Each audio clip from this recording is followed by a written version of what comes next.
Welcome back to another audiophile build. Today we are talking about the $700 price point, and we're going to be comparing against a previous $700 audiophile build. Today is going to be featuring some of the best equipment in their respective categories, but it is a pretty simple system only consisting of two pieces. This does not feature cables. It does not feature fancy stands.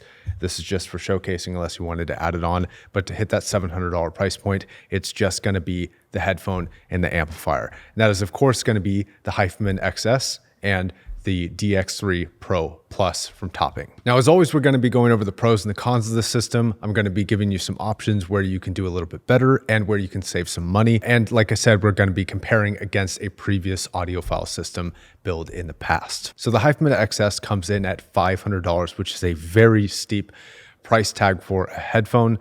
There are definitely more expensive headphones in the market right now, but as far as a $500 purchase for a headphone, it's quite a lot. So you might be asking, what do you get for that? Quite frankly, for the cost, this might be the best hi-fi or audiophile oriented headphone on the market today. There are headphones that tailor a little bit better to specific use cases like studio use cases. But as far as hi-fi enthusiasts, this may be the best headphone at $500. It really has a focus on details, sound staging, and it comes across, generally speaking, just extremely clear. Not everybody's going to like the stock pads on here, although I do think that they did a really good job for sound quality of the stock pads. But because of the headband design and the pad design, not everybody's going to find this very comfortable. There are aftermarket pads from companies like Deconi, which make good quality pads, but they will bring up the total cost of the system if you were to include that. I think the XS pads are about $70 a piece. So let's talk about some of the cons of the system and some other alternatives. If you like a warmer sound signature, a more lush sound signature that isn't quite focused on details, sound staging, and when I say that, it's not to say that this doesn't have bass. I'm more talking about like a warmer vocal shift. Something like an HD 660S is really going to be a better vocal specific headphone. And that's actually come down in price since I last checked to like $342, which is crazy because that's cheaper than the HD 600 and 650, which it's supposed to be better than. Anyways, if you want better vocals, I would probably get that headphone. If you're more into a studio sound signature that has more of a focus on things that will matter towards mixing and mastering music, something like a DT 1990 comes in a little bit above this price tag and is much better built. But if you're into that sound signature, that headphone is probably going to be worth it. But if you're specifically looking for more of a hi-fi sound, more of a classic audiophile sound, this is going to be the one to get. Now, where can you save some money? This is very simple. I would get the Hifiman Sundara. Those cost about $300, so you're going to save about $200 on this. It's a very similar sound signature. This is just a little bit better in some areas. The sound staging is pretty good. The center imaging, I think, on this is a little bit taller and it seems a little bit more grand. And then the bass response on the XS is definitely better than that of the Sundara. But honestly, the Sundara is very, very good. I like the Sundara for the money. I think that at $300, that might be the best headphone for $300. So Hifiman in that $300 and $500 category are really, if not the best players, they're definitely among the top. Saving that money, you could go for some aftermarket components, like you could look at cables, or you could look at a better amplifier, or you could look at a headphone stand, or you could look at adding another headphone like an HD 560S.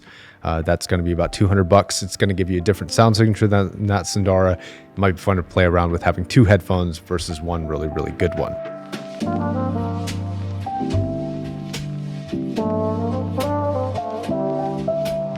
Then you have the DAC amp here, which is the Topping DX3 Pro Plus. It's very important that you get that version because some of the previous versions of this weren't quite as good. Straight up, this is an extremely powerful and versatile DAC amp that might have the best feature set at its price. It's got multiple digital inputs, Bluetooth 5.0, it's got a headphone out, a line out, a preamp output, and this is all while maintaining some of the best measurements in class and having a remote control, all for just $200. This thing puts out about 2 watts into 32 ohms, and this is an 18 ohm headphone, so it's about 2 watts into this headphone.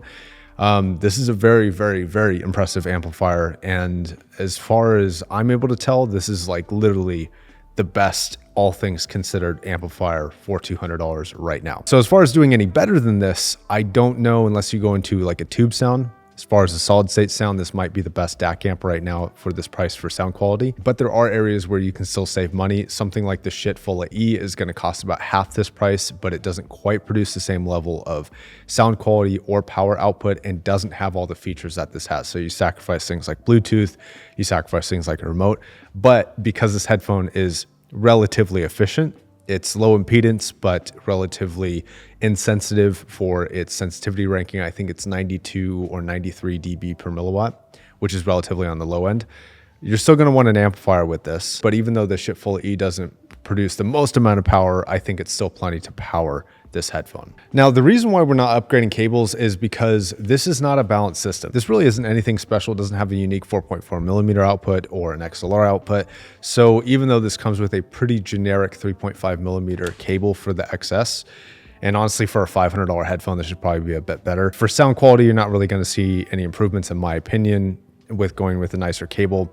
The tangibility would be nice. If you want to spend the extra $50 to $100 to get a better cable, you could. But honestly, since we're not upgrading to a balanced system, I don't really see the need to upgrade the cable in this particular audiophile build. I think that would just kind of be a waste. Now, our previous build that featured a Magnus, an Imodius, and an HD6XX, which we're going to talk about that comparison in a second, that headphone amplifier was balanced and it was a balanced DAC, so it made sense to upgrade to a balanced cable to get the most out of the DAC and the amp.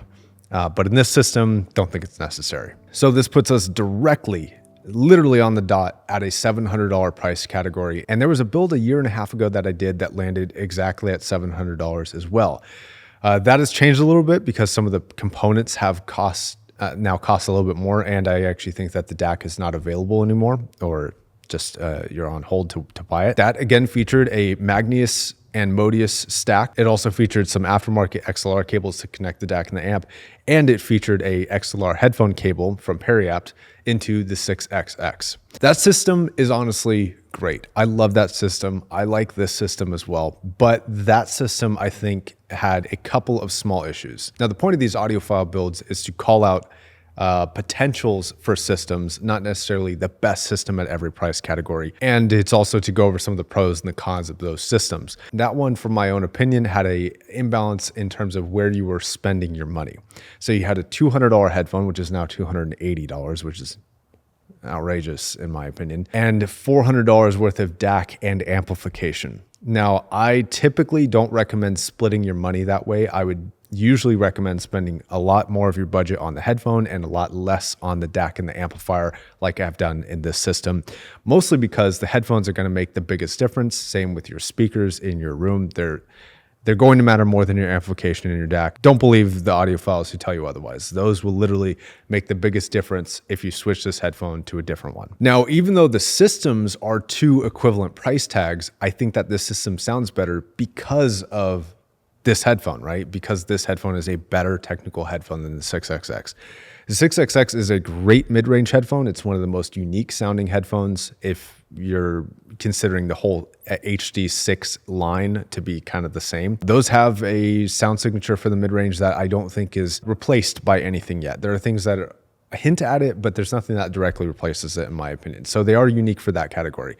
But when it comes to sound staging, treble performance, detail retrieval, even timbre in some areas, bass response, a lot of those things, this headphone is better. So if you're spending $700 for the best sound quality you can get, I do think that this system beats that system, though this system doesn't quite have everything that that system has, and this system has things that that system doesn't have. For example, the Modius and the Magnus stack, they will scale better with better equipment. So if you upgrade this headphone down the line, while this amplifier can power most things on the market right now, I probably would upgrade this if I was going to upgrade to a much more expensive headphone. Like if I got some of the Odyssey headphones that are available, or if I even went up in Hifiman's line to an Aria or an HE1000 V2 or something like that. Actually, I'll drop a link to that. I think it's now $1,999. I think it's just under $2,000. That DAC amp stack scales better with better equipment, but it also costs more. This stack is a little bit more confined. You don't have to invest in as many pieces of equipment. It also costs less, so that's an advantage. But it also comes with things that that stack does not have, things like Bluetooth. But to the right person who uses Bluetooth from time to time, like I do, then that's going to be a massive advantage when you're purchasing one or the other. So that's how those two systems compare. Honestly, if you were to own each system or either system, I would say that you're having a great time. You've made pretty good purchasing decisions. I think that the 6XX is a headphone that every audiophile should own at least once. Even though I have spent hours and hours and hours with, at this point, probably hundreds of thousands of dollars worth of headphones, I still want to own a 6XX. I have no idea why. It's got such a unique sound signature to it. It's very good. Okay, so as far as spending $700 in this hobby, that's actually kind of just getting started, which is crazy. You could definitely get cheaper systems than this that are very, very good. But I think at the $700 price category, this is one of the better ones right now, though because that $700 price is so high, you have so many options. This is just one of your potential option sets. I'd love to see how you would break down a $700 system. Tell me your DAC, your amp, any additional cables you might need. If a headphone stand is really, really important to you, I'd love to know all the things like that.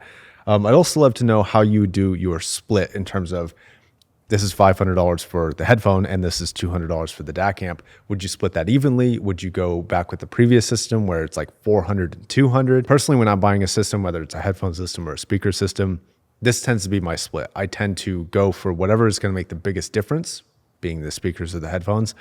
That's where the biggest amount of the budget goes.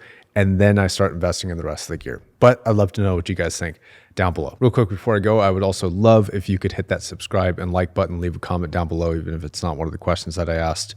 It really helps with the algorithm. I appreciate it, guys. I don't really typically push them, but I would appreciate it if you did use any of my links if you did decide to purchase anything. As always, do your own research for stuff, watch my video and a bunch of others. But yeah, that's my piece. See you guys later. Bye.